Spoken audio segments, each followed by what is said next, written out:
Good evening, shalom आप सबको। मसीह में आप सबकी सलामती हो। मैं खुदा का शुक्रगुजार हूँ इस खूबसूरत शाम के लिए कि एक बार फिर से एक अच्छा मौका मिला है जहाँ हम सब मिलकर उसके नाम को धन्य कह सके। मैं थोड़ा सा दिखाना चाहूंगा इस वक्त के कुछ बहुमूल्य आर्टिकल्स को, चीजों को, और फिर उसके बाद जो है हम जरूर अपनी जिंदगी के लिए कुछ यहाँ से सीखेंगे। Thank you.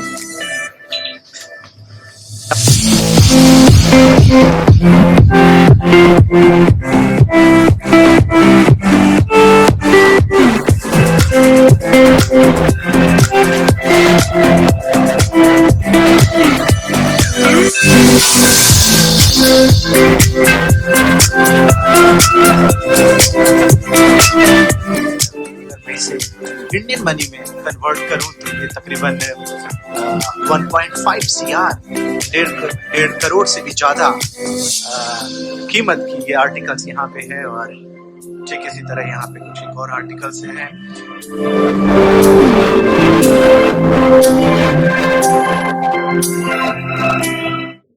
आमीन। अजीजों, अभी आपने उन बहुमूल्य वस्तुओं को, उस बेशकीमती वस्तुओं को देखा जो मैं आपको अभी भाई के साथ उनकी दुकान में दिखा रहा था। बहुत संजो के, बहुत संभाल के रखते हैं वो इन चीजों को, क्योंकि उनको पता है कि बहुमूल्य है।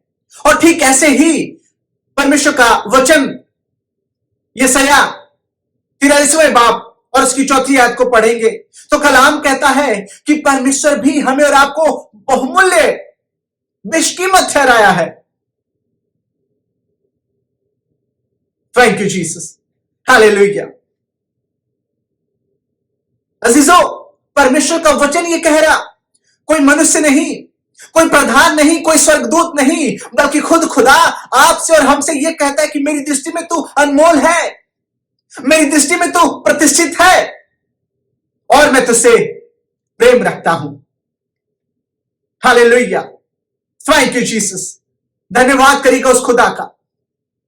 लोगों की दृष्टि में आप अनमोल हो या ना हो, लोगों की दृष्टि में आप प्रतिष्ठित हो या ना हो, लोग आपसे प्रेम करें या ना करें, पर एक है जो ये सारी बातें हमसे और आपसे कहता है, और वो हमारा और आपका खुदा है, हमारा और आपका रचयिता है, हमारा और आपका सृष्टिकर्ता है। मेरे प्यारो, हमारा बहुमूल्य है।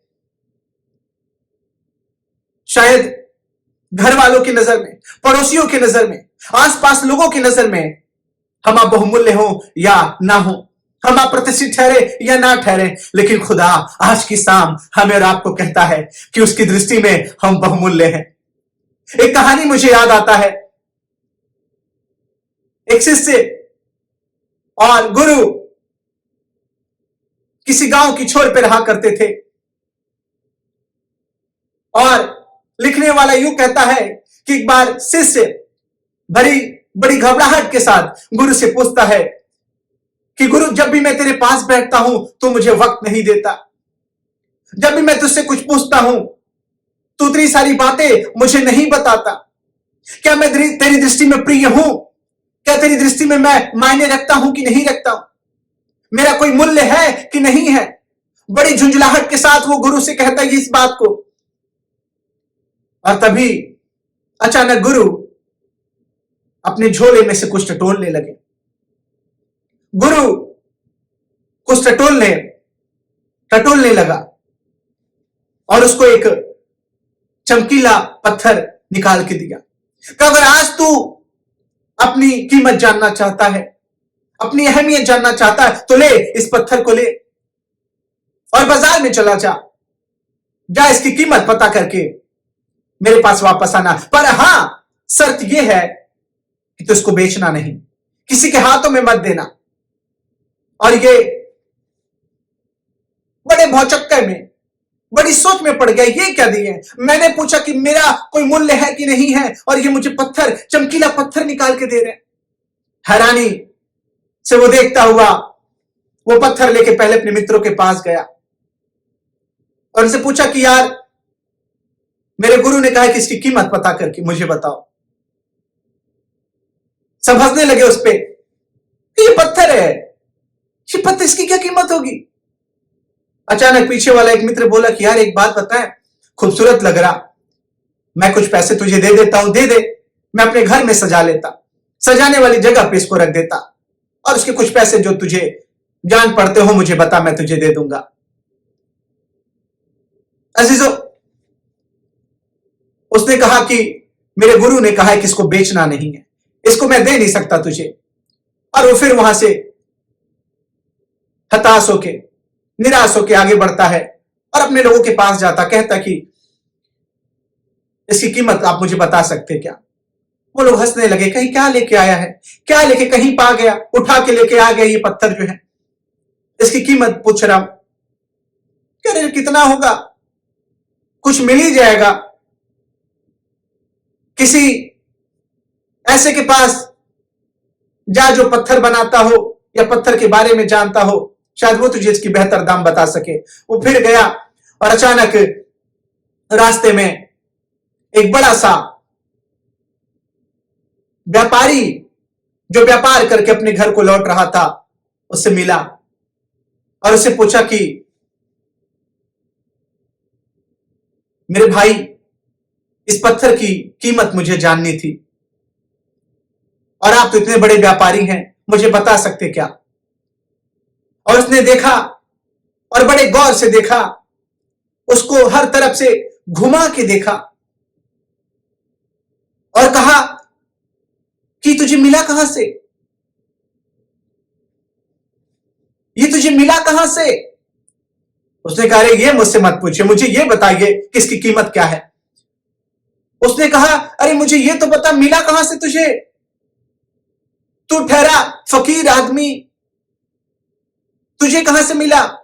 कहा, अरे ये तो दुनिया का वो बेशकीमती हीरा है जिसकी कीमत मैं क्या तुझे कोई भी नहीं बता सकता, इसके बारे में तो पूरी दुनिया जानती है, यह बहुत बेशकीमत है। कहा, तुझे जितने दाम चाहिए मुझसे ले ले, मगर इसको मुझे दे दे। और वो फिर हाथ जोड़ के माफी मांगते हुए कहा कि मेरे गुरु ने कहा इसे मैं दे नहीं सकता, इसकी कीमत मैं आपसे नहीं ले सकता। और वो फिर जब वापस अपने गुरु के पास पहुंचा, कहा कि लोगों ने क्या कहा। उसके गुरु ने पूछा, क्या बताया लोगों ने? उसने कहा कि जब मैं मित्रों के पास गया तो उसने कहा कि मेरे घर में सजावट की जगह है, वहां मैं रख दूं इसकी कोई कीमत। मैं अपने लोगों में जब गया, उन्होंने कहा कि ये पत्थर लेके कहा, उन्होंने कहा ठहर जा, ठहर जा, जिन लोगों के तू बीच में गया है, क्योंकि वो तेरी कदर नहीं जानते, वो इस पत्थर की कदर नहीं जानते, और ठीक इसलिए इसकी कीमत को भी वो तेरे अनुसार लगा रहे हैं। और जब तू ठीक इंसान से मिला, जिसको इस पत्थर के बारे में बखूबी पता है, जिसको इस बेशकीमती हीरे के बारे में बखूबी जानकारी है, वो उसकी असली कीमत तुझे बताया कि इसकी कोई कीमत नहीं लग सकती, कि ये बेशकीमती है। उत्पत्ति में लिखा हुआ है कि परमेश्वर ने बोला और सब कुछ हो गया। लेकिन जब बात आदम की आई, थैंक यू जीसस, जब बात आदम की आई, बोल नहीं दिया, बोल नहीं दिया। अरे बोल देता तो आदम बन जाता। हालेलुया।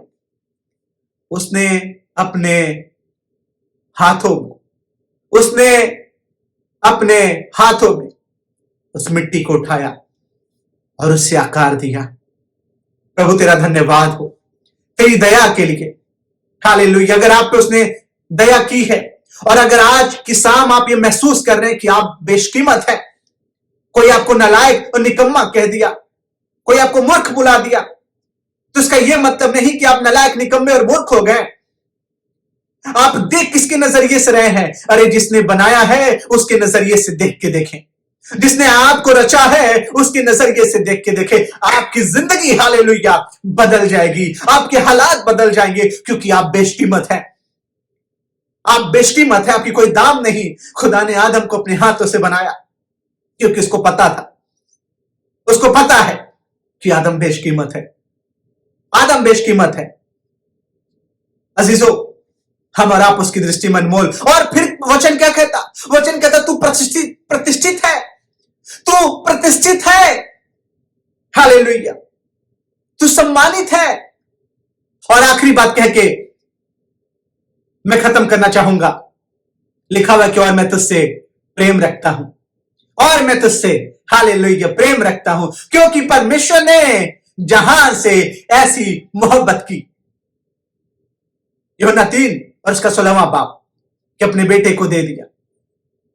उसके प्यार के बारे में हम आप जानना चाहेंगे तो भी जान नहीं सकेंगे अजीजों, क्योंकि वो अवर्णित है, वो बयां से बाहर है, वो बेइंतहा है।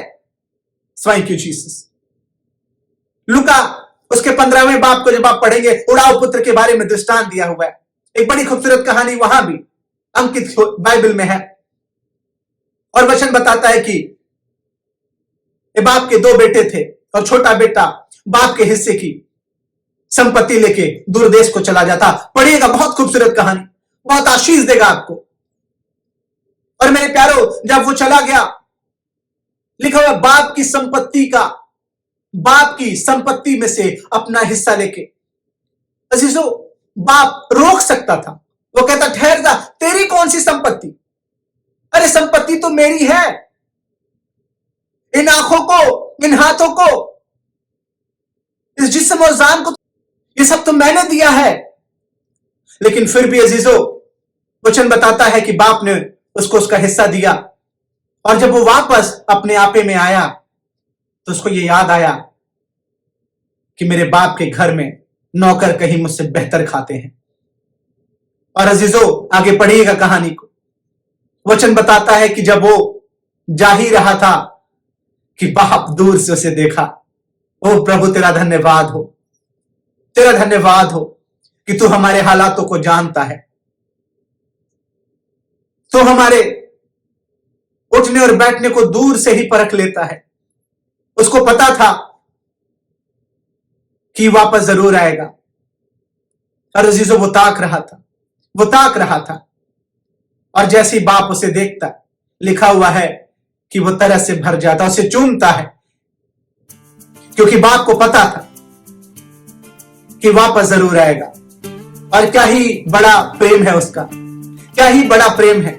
अजीजों भूलिएगा नहीं कि आप बहुमूल्य हैं, आप प्रतिष्ठित हैं, और वो आपसे प्रेम करता है। नीचे कमेंट बॉक्स में लिख सकते हैं विश्वास के साथ कि खुदावन, मैं बहुमूल्य हूं, मैं प्रतिष्ठित हूं, और तुम मुझसे प्रेम करता है। खुदा ने चाहा तो आने वाले दिनों में फिर मिलकर उसके नाम को धन्य और मुबारक कहा जाएगा। तब तक के लिए जय मसीह। God bless you.